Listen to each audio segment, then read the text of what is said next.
Hello and welcome to the Gameweek 23 preview! Wait, sorry, gotta put my clown boy wig on because this geez right here decided to captain Jimenez over Vardy or De Bruyne.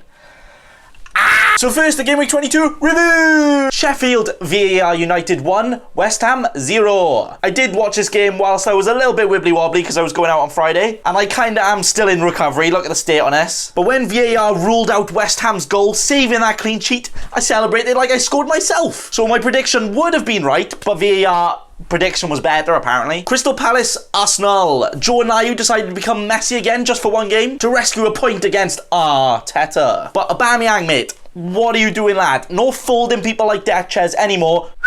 Red card. Chelsea, Brighton. Chelsea, scoring goals again. What? But a good performance from Chelsea. Close to my prediction. Everton, Brighton. Richarlison, Dino, the main difference. Absolute sexual golazo that was. 1-0 to Ancelotti, but could have been more. Leicester, Southampton. Leicester, lad.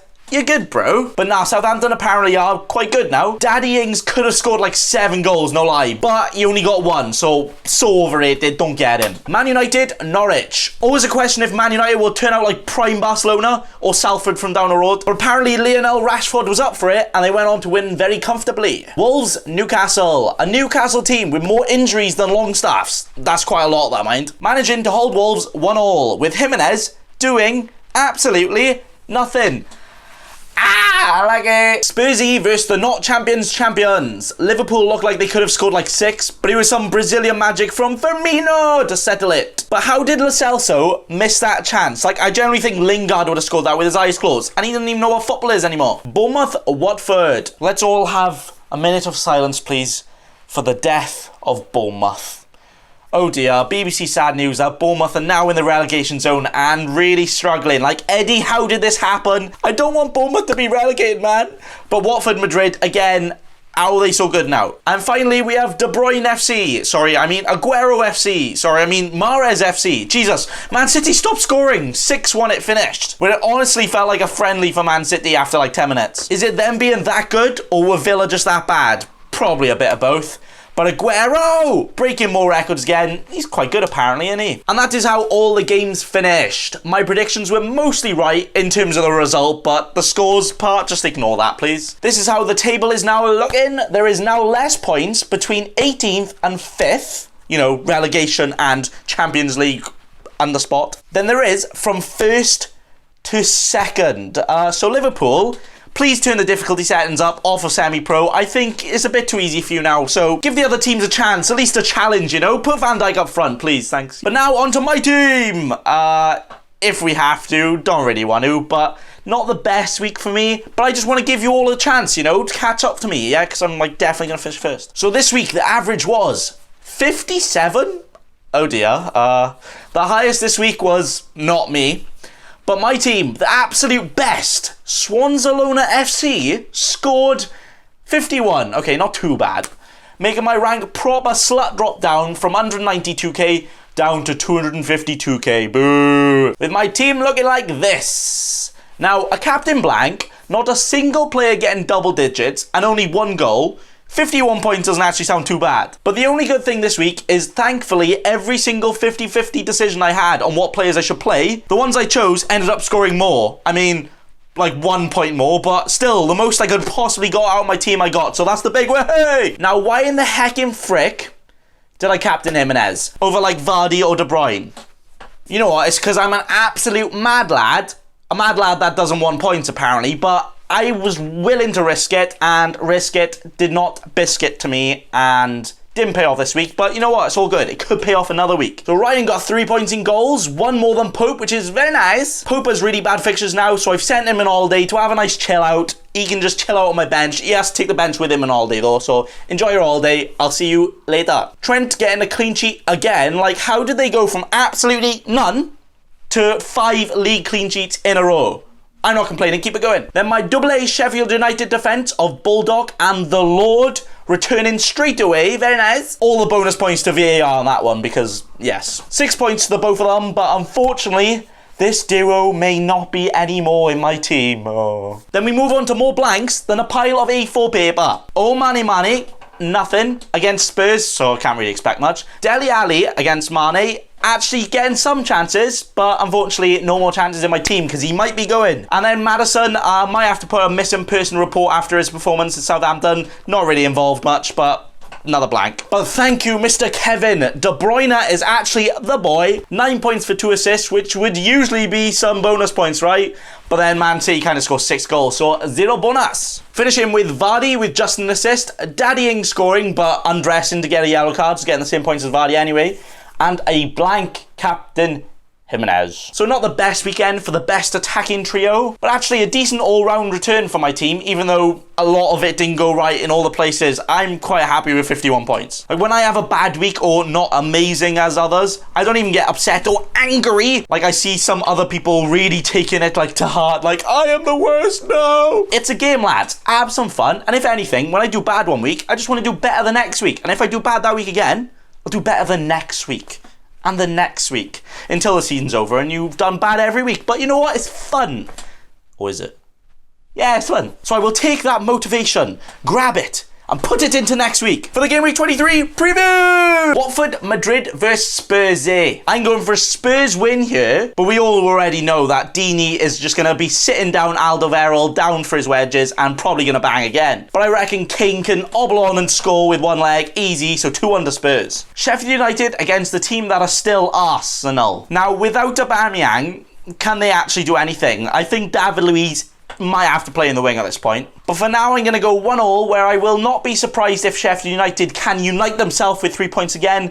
Lord Lundstrom to the rescue. Brighton against that Villa. Now, Brighton haven't actually been the best recently, but Villa were literally the worst last week. So it's just going to go down to how it will go down on the day. Whatever happens, happens. But Grealish better be on it for this game. Because I think he can get something. But Brighton to win 2-1 will not surprise me at all, because I predicted it. Man City play the Palace, where any goal is a goal, because all the goals will happen for City again. Or will they? Because I'm only going to say 2-0, but I kind of expect that at a minimum. De Bruyne being my man and getting them all again, or at least being involved. Kind of itching my head, lads, alright? That's what it is. Norwich, Bournemouth. Now this could be season defining, relegation confirming, Pookie vs Wilson boxing match on who will win and who might not be relegated. Probably both, but they want to win. But I'm actually going to go for a 1-1, but I actually think one team will win it, but I actually have no idea what team it will be, depending on what team will turn up, if any team turns up at all. Champions League level Southampton, literally how are they so good now, against Wolves. Danny Ings, Jimenez. Now they can both score an hat-trick, share an hat-trick if they want to, but with the form of Ings, damn son, they got something coming. But Wolves only know how to play really good against good teams, so maybe because Southampton are going to be good, they're going to be good too. For a 2-2, for all the points for me! West Ham, Everton. Moisey against Everton. Ooh, absolute scenes when he subs himself on for West Ham and almost scores. But I think Ancelotti will beat him to it because he has the one and only Richarlison Dino at the ready, 1-0 to Everton. Newcastle, Chelsea. Now the Castle right now is actually alright, saying they have more stretchers than players right now. But Chelsea might have it to just get the win here, especially with them away where they just are good apparently. So give it away for 2-1 Chelsea win. Burnley, Leicester. Now Burnley are kind of trash right now, aren't they? Sorry, Burnley fans. And Leicester need to redeem themselves. So defo a Vardy party properly this time. Hat-trick is already there. You know what? I'm just going to give myself the points already. And no one can tell me different. Finishing with the non-champions champions against Man United. The only team they have dropped points against this season. So how will Liverpool cope with United this time? Probably quite easy. Or will it? You have no idea. But I think it's going to be a nice 1-0 win to Liverpool. Alisson with the goal, why not, you know? All about record breaking. So a lot of these games are completely 50-50 right now. Do you know why? Because both teams can win. But I actually think a lot of them can sway either way. But the way they are going to sway is exactly as my predictions say, because I am the best. So now on to my team with this. Transfers have been acquired. I have been an absolute happy shopper. 2 free transfers used already. And we now have the absolute boy with his bagpipes out. It is Robertson. First time actually owning the Scottish legend for me this season. But my transfers were Dele Alli and Bulldog out for Robertson and Grealish, where that kind of sounds like kind of even anyway. But now I have triple Liverpool, so I'm the real winner. So let's have a word, have a little chat with all the players, see what's going on and who they got going on. The goalkeeper spot is Mr. Ryan. I don't know why I paused. It's not like you can see all my players already. Playing Aston Villa at home, where maybe a clean sheet, even though I am playing Grealish. But Ryan always makes them saves, so it's a little bit better than Pope anyway. And also Pope plays Leicester, where I got Vardy at the party. So I think it's a little bit better. The now double Liverpool defence duo, Trent and Robbo. First time owning them both for me. But even if they don't get anything out of Man United at home, because you just don't know what Man United will turn up, they have the double game week next, and then an amazing, great run of fixtures where they can also secure the title. So all of the banging can be happening. I'm expecting a lot from these two, so they better get it on. Then my final defender today is either the FPL Lord Lundstrom or the Turkish lad Sayuncu. Now, I do very much expect a clean sheet for Sayuncu against Burnley. I don't expect a clean sheet for Lundstrom at Arsenal, but is it possible to bench the Lord Lundstrom himself? Because he could score and score an hat-trick. Because Arsenal might not be easy at all, but then they don't have Aubameyang, so could he maybe get a clean sheet? And I know it would make much more sense, unlike that sentence, to play Sayuncu instead, but it doesn't, nothing makes sense, okay guys? FPL doesn't make sense, so I don't know.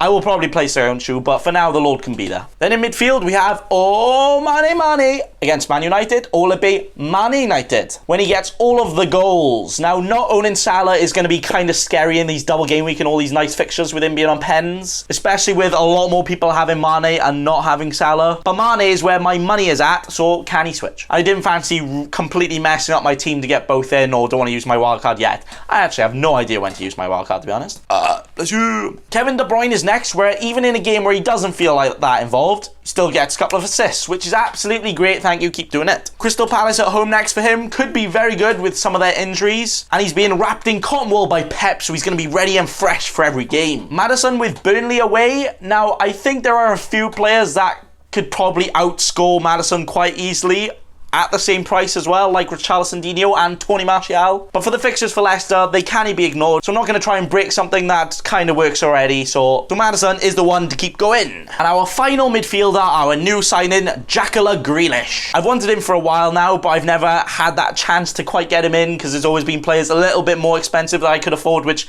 look better. But he's here now, and he's ready to prove himself against Brighton away. Now, I hope that Villa aren't actually as bad as they were in Man City, and it was just Man City being good, so don't know. And Canwell plays Bournemouth at home, so he might even be a safer pick than Grealish, but I think I'll just stick to Grealish for now.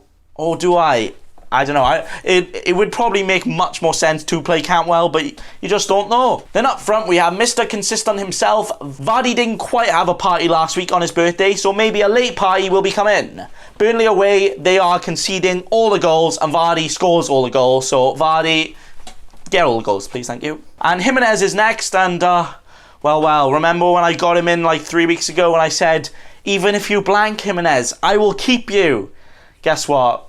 He's blanked 3 games in a row, and do I keep him or not? Of course I am. Of course I am, Jimenez. I'm a loyal manager, okay? But Wolves are actually much better against the harder teams, and they do have quite a lot of harder fixtures coming up soon. So maybe it will be quite good for Jimenez. Maybe not, but we'll keep him for now and see how he goes, and he will go and get all the points. If not, I will have to give him a very long holiday for the rest of the season out of my team. Then finally, we have the daddy, Danny Ings. Hey, everyone is getting him in now. It's like, everybody, you need to get him now. But guess what? I got him in when he was only 6 million and captain him back when it was cool. But the amount of chances he's getting lately is absolutely mad. Therefore, a chance for him to score every game. Kind of like what he's been doing already. So we'll be very interesting to see if he can do it against Wolves at home. So captain decision. I think it's going to have to be Vardy, but it could also be De Bruyne. So I don't quite know what I'm going to do yet, but Vardy for now can get the band. De Bruyne vice probably. So there we have it. A strong bench again, and let's hope it doesn't punish me too much this week, but it'll probably come in very handy in Game Week 24 because it's literally like 2 days after this game week. So the team's all ready for the double game week next week, so everything is all Gucci in my team. Everything is great. My rank is still flip-flopping between 100k and 200k mark, but that is all good too. Thanks for watching, and remember... Don't be a cheeky scrub. Subscribe to Nathan Bacon right now.